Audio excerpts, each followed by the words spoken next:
He rubbed a little lemon juice on his face and then went to rob a bank. In 1995, a white American robbed 2 banks. He didn't wear a mask the whole time and even smiled at the security cameras. When he got caught, he said one thing that basically gave psychology a whole new law. Straight to the answer. He'd rubbed lemon juice on his face, convinced he was invisible. The guy's name was MCArthur Wheeler, 44, a local from Pittsburgh. On the 19th of April, 1995, he walked into 2 banks back to back, pulled a gun, demanded cash, and walked out. No mask, no disguise, nothing at all. The surveillance cameras caught him from start to finish, clear enough to count his eyelashes. When it hit the 11 o'clock news that night, the tip line blew up. Less than an hour later, the cops showed up at his door. They showed him the surveillance stills, and his mind just went blank. He said, "That can't be right. I put lemon juice on." "Wait, what? Okay, we need to talk a little chemistry here." Lemon juice has this classic elementary school craft trick called invisible ink. You write on white paper with lemon juice, and once it dries you can't see a thing. Hold it over a light bulb, and the words show up in brownish yellow.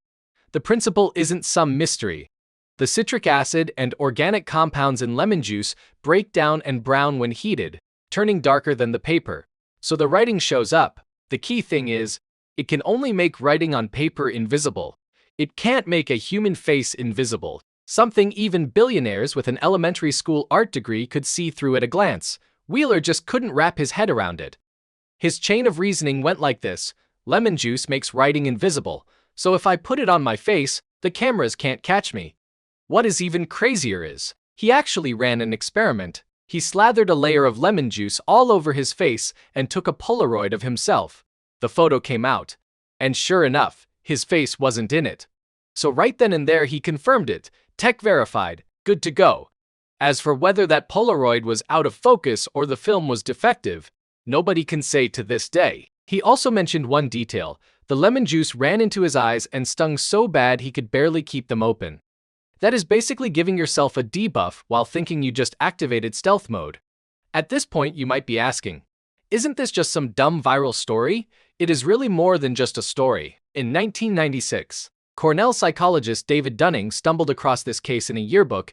He stared at the material for a long time, thinking not about how dumb this guy was, but about a much harsher question. How dumb do you have to be to not even realize you are dumb?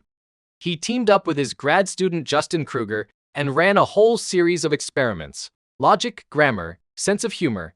After the tests, everyone rated themselves. Where do you think you rank? The paper came out in 1999, titled Unskilled and Unaware of It. Here is what the data showed. The people in the bottom 25% rated themselves at around the 62nd percentile on average. In other words, they scored dead last but thought they were above average. And the ones who actually scored the best underestimated themselves, because they assumed everyone else could do it too. That is the dunning-Kruger effect. Put it in gaming slang. You spawn right out of the starting zone, can't even see your own level bar, and think you are already max level. It is only when you hit the high ranks that you realize just how huge the map really is. But there is a twist to all this.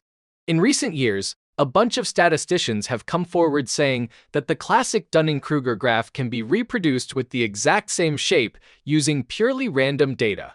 Because once you sort people by their scores and compare that to self-assessment, you naturally get a regression to the mean effect. So the current consensus in academia is, yeah, people generally overestimate themselves.